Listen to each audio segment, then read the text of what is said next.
Hello, আসসালামু আলাইকুম। কেমন আছেন সবাই? আর এটা হচ্ছে বিটরুট অর্ধেকটা, আর বাকি অর্ধেকটা আমি নিচে এভাবে কেটে নিয়েছি। দেখতেই পাচ্ছেন কিভাবে কেটেছি। আর আরেকটা হাঁড়িতে আমি নিয়ে নিয়েছি তিসি, চাল এবং কিছুটা মেথি। এগুলো আমি বানাচ্ছি একটা হেয়ার মাস্কের জন্য। আর তার মধ্যে দিয়ে দিলাম কিছু কুচানো বিটরুট, যেগুলোকে আমি ভালোভাবে মিক্সড করে নিয়ে চুলায় বসিয়ে দেব।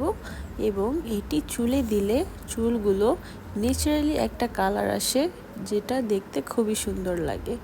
আর এখন আমি চুলাটা জ্বালিয়ে দিচ্ছি। আর এই তো প্রায় এটা একটু উতরে গিয়েছে। এটা এরকমটা হয়েছে দেখতে, কালারটা খুবই সুন্দর লাগছে দেখতে।